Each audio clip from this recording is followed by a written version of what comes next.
Hello friend. कैसे हैं आप सभी लोग। आशा करती हूँ कि अच्छे ही होंगे, स्वस्थ होंगे, मस्त होंगे। स्वागत है आप सभी का मेरे इस चैनल में। मैं हर रोज की तरह आज फिर एक मोटिवेशनल कहानी लेके आई हूँ। कृपया इसे अंत तक जरूर सुने। एक बहुत बड़े शहर में एक बड़ा व्यापारी रहता था। उसके पास धन दौलत हर चीज पर्याप्त मात्रा में थी। उसके पास बहुत बड़ा बिजनेस था।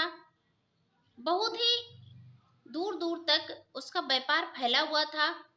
कंपनियां भी थीं। अच्छे से वह रहता था और अच्छे से अपना व्यापार संभालता था।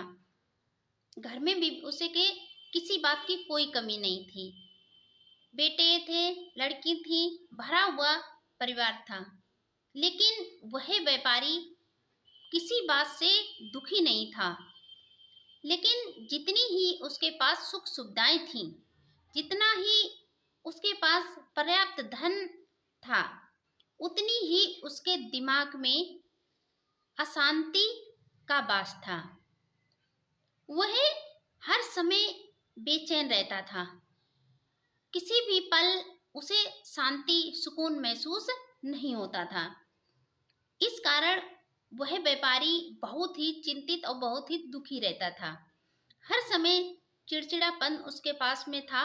खुशी नाम की कोई चीज नहीं थी। हर चीज उसके कहने पर हो जाती। जो वो चाहता वह तुरंत ही कर लेता। लेकिन अपने मन की शांति को नहीं ढूंढ पाता, नहीं प्राप्त कर पाता। उसके लिए वह बहुत जगह संत महात्माओं के पास गए थे। लेकिन जो वह ढूंढ रहे थे, जो उनके दिमाग को शांति चाहिए थी, वो उनको नहीं मिल पा रही थी। वह अब बहुत ही बेचैन रहने लगे। इसी कारण उन्हें बीमारी भी घेरने लगी। उन्हें दिमाग की बीमारी होने लगी, जिससे वह बहुत ही कमजोर होने लगे और धीरे धीरे करके अपने अंत समय पर पहुंचने लगे। तभी ऐसा हुआ कि उनके शहर में शोर सा मच गया और काफी चारों तरफ चर्चाएं हो रही थी कि अपने शहर में एक बहुत ही महान बिच्छू आए हुए हैं, जो ना तो कुछ लेते हैं, सिर्फ उन्हें कुछ भिक्षा ही चाहिए होती है। उसके बदले में वह इतने अच्छे अच्छे प्रवचन सुनाते हैं। हर व्यक्ति उनके पास जाके संतुष्ट हो जाता है। उनसे हर चीज का हल है। व्यक्ति की हर परेशानी का उनके पास हल है। वह उन व्यापारी ने भी सुनी। वह व्यापारी भी अब उस बिच्छू से मिलना चाहता था। उसने अपने घर पे कहा कि बेटा, मुझे जो अपने शहर में बिच्छू आए हुए हैं उनके पास मुझे जाना है, मुझे मिलना है। ठीक उनके बेटे ने कहा दूसरे दिन कि ठीक है पिताजी, चलो, और गाड़ी निकाली और अपने पिताजी को बिच्छू के पास ले गए। जब वह उन बिच्छू के पास में पहुंचे, वहां पर गए, उनसे प्रणाम किया, आदर पूर्वक बैठते हैं और उनसे कुछ बातें करते हैं। उनकी बातों से वह प्रभावित होते हैं और उनसे अपनी समस्या का हल पूछते हैं कि महाराज, मैंने कईयों संतों से भी मिला, बहुत जगह धार्मिक जो स्थल है वहां पर गए, जो मेरे समझ में आया मैंने किया, लेकिन फिर भी मैं बेचैन रहता हूँ। पता नहीं क्या है कि मेरे दिमाग को शांति नहीं मिल रही है। कुछ ऐसा उपाय करिए जिससे मेरे मन को शांति मिल जाए। वह महात्मा ने उनकी बात सुनी और मुस्कुराते हुए बोले कि आप अगर शांति पाना चाहते हैं तो आपको सबसे पहले अपनी प्रिय चीज को त्यागना पड़ेगा। जो आपकी सबसे प्रिय चीज है उससे आपको त्यागना पड़ेगा। वह व्यापारी बैठा रहा शांत और मन में सोचा कि ऐसी कौन सी प्रिय चीज है जिसे हमें त्यागने से हमारी समस्या दूर हो जाएगी। अब महात्मा से कहते हैं, महात्मन ऐसी क्या चीज है जो हम त्यागने से हमें शांति मिल जाएगी। महात्मा कहते हैं, अपने दिमाग पर जोर डालिए, अपनी आसपास की वस्तुएं, अपने घर, हर चीज देखिए कि तुम सबसे ज्यादा किससे लगाव रखते हो। तुम्हारे लिए कौन सी वस्तु, कौन सी चीज प्रिय है।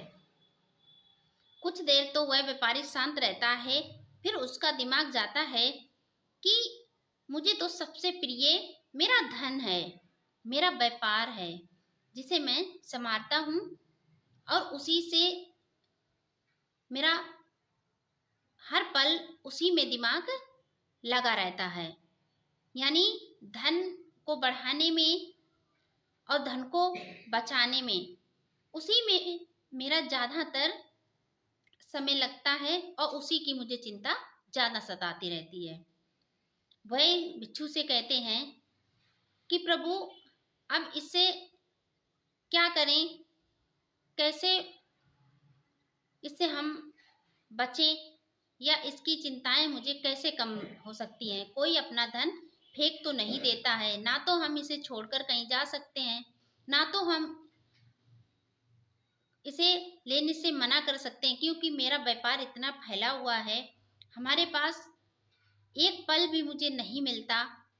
सारा दिन मुझे व्यापार ही संभालने में लग जाता है। बीमारी हालत में भी मुझे खाट पर पड़े पड़े भी उसकी चिंता सताती रहती है। हर पल मुझे कहीं ये करना होता है, कहीं इसे ये बताना होता है, उसी में दिमाग जाता है। महाराज जी कहते हैं कि अगर आपको अपनी चिंता दूर करनी है तो आप इससे छुटकारा पाना ही पड़ेगा। आप कैसे करते हैं ये आप पर निर्भर करता है। वह व्यापारी अब बिच्छू से आज्ञा लेकर अपने घर चले जाते हैं, सोचते हुए अपने घर पे जाकर अब वो हर किसी गरीब की मदद करने लगे। किसी को कपड़े दान कर देते, किसी को खाना दान करते, अनाथ आश्रम में जाते उन्हें कम्बल दान करते, उनके लिए खाना दान करते। कुछ धार्मिक स्थलों पर जाते, वहां पर जो भी मांगने वाले होते हैं या कोई गरीब व्यक्ति मिल जाता है तो उसकी मदद करते, उसे खाने पीने की सुविधाएं जुटाते। ऐसे करके धीरे धीरे कर कर 6 महीने बीत गए और वह व्यापारी अपनी मन की हालत सुधारने में काफी हद तक सफल रहा। जब उसने अपने आप में बदलाव देखा तब उसने और भी यह काम करना बढ़ा दिया। अब वह हर महीने अनाथ आश्रम जाने लगा, बच्चों के लिए कपड़े, उनके लिए खाना, उनके लिए जो भी बन जुड़ता वो वहां पर दान कराते थे। इसके बाद में वृद्धा आश्रम चले जाते, वहां पर भी कम्बल दान करते, कुछ खाना, उनके लिए सुविधाएं, वो भी जो उनसे बन जुड़ता वो वे कर देते थे। उनकी नज़र में अगर कोई बेसहारा इंसान दिखाई पड़ जाता उनकी वे मदद करने लगे। धीरे धीरे करके साल, 1.5 साल बीत गई और उनके मन को शांति मिली, उन्हें खुशी मिलने लगी। अब वह व्यापारी अपने व्यापार संभालने के साथ साथ खुश भी रहने लगा।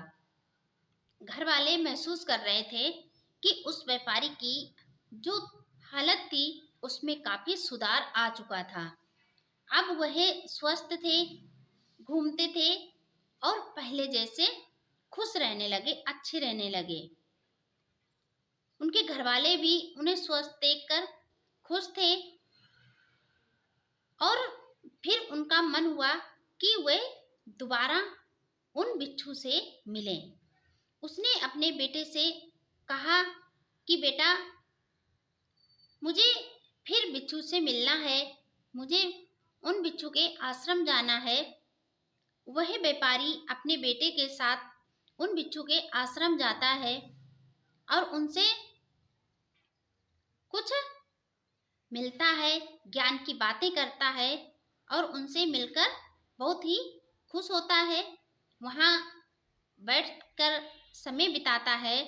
उस व्यापारी ने उस संत से कहा कि मैं अब समझ चुका हूँ कि सच्चा सुख दूसरों की खुशी में है, त्याग में है।